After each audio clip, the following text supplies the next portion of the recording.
سلام دوستان عزیز، مینا هستم. به کانال خودتون خوش اومدید.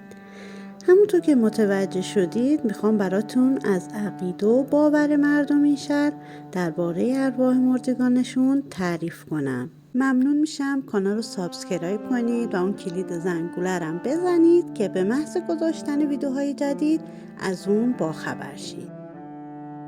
خب عزیزان، تصاویری که میبینید آموزش آشپزی نیست. این تصاویری از خوراکی‌های معروف و مخصوص مردگان و ارواح که در این شهر پخته میشه. در همه ادیان و مذاهب بعد از اون که شخصی از دنیا میره برای امواتشون پیشکش و هدایا میفرستن که در همه جای دنیا با رسم و رسومات و باورهای خودشون این کار رو انجام میدن. معمولاً امروزه به شیوه گذشتگان کنار اموات در داخل گورها و مقبره‌ها غذا نمیذارن و اکثراً به شکل امروزی برای امواتشون هدیه میفرستن. پختن غذای نذری و خیرات برای ارواح مردگان از قدیم تا به امروز در همه جا علل خصوص در کرمان به شیوه سنتی ادامه داره که به ارواح مردگی معروفه.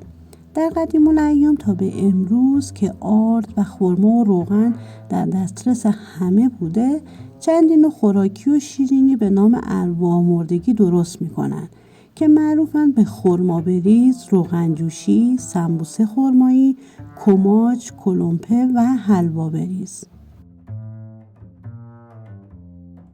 این خوراکی ها از روز اول بعد از فوت شخص توسط اطرافیان و خانواده پخته میشه و در مراسمات ختم و 7 و 40 با این خوراکی ها و بعضی شیرینیجات و میوه های فصل که معمولا داخل پاکت و جعبه ها قرار میدن از میهمانانشون پذیرایی میکنن که امروزه به خاطر مشغولیت و گرفتاری های زندگی امروزه کمتر در خونه پخته میشه و به صورت آماده خریداری میکنن. خب بریم سراغ باورهای مردم این شهر.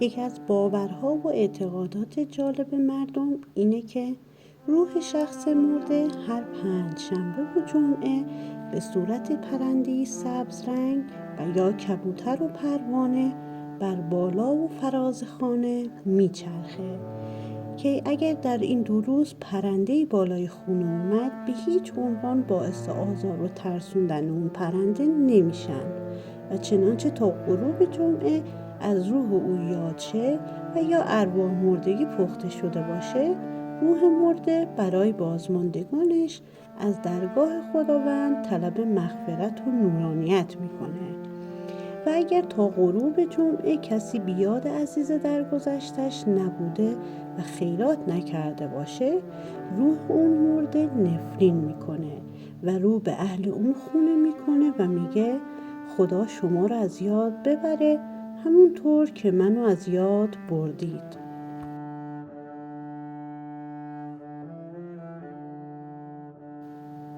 همونطور که گفتم پختن ارواح مردگی مختص روزهای اولی مردن شخص نیست و این پیشکشی معمولاً هر 5 شنبه از ظهر تا غروب روز جمعه پخته میشه. البته این بستگی به وقت و توان مالی خانواده میت داره.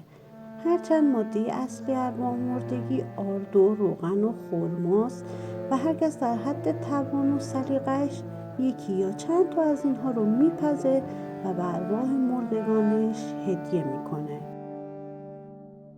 یکی دیگه از باورهای جالب مردم اینه که اگه به وقت غروب 5 شنبه تا غروب جمعه و علل خصوص 5 شنبه آخر سال یکی از غذاهایی که بیشتر مرده پسند و دلخواه شخص فوت شده به وقت زندگی و حیاتش بوده رو بپزند و همچنین بوی اون غذا در فضای خونه پیچیده شده باشه، در همون شب اون غذا در طبقی از نور به محضر میت میرسه و باعث رضایت و شادکامی اون میشه.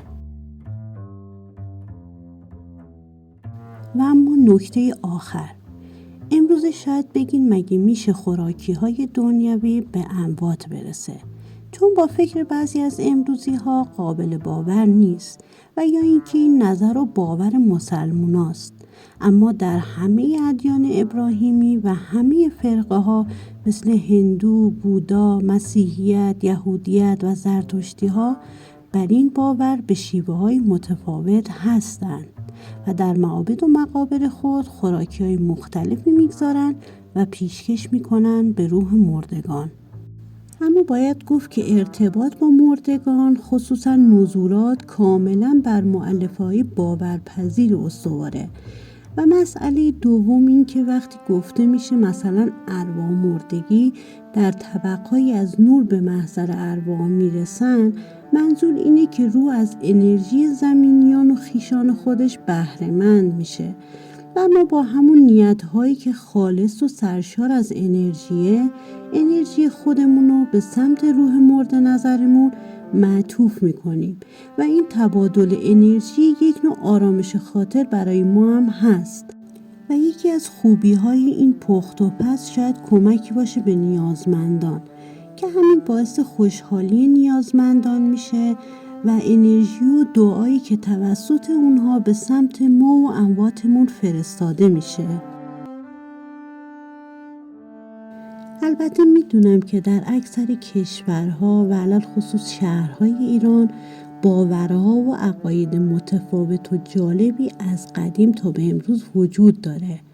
اگه در کشور و دیار شما هم باور و رسم جالبی برای یاد کردن اموات داشتید، کامنت بذارین تا بهش بپردازیم و یه برنامه جدا هم براش بسازیم. این هم از عقیده و باور جالب مردم این شهر برای یاد کردن از امواتشون. امیدوارم این ویدیو رو دوست داشته باشید و ممنون میشم لایک کنید، کامنت بذارید و همچنین نظراتتون رو برای بهتر شدن کانال بگید. دوستان عزیزم ممنونم که تا آخر ویدیو رو تماشا کردید. تا ویدیوهای بعد خدا یار و نگهدارتون.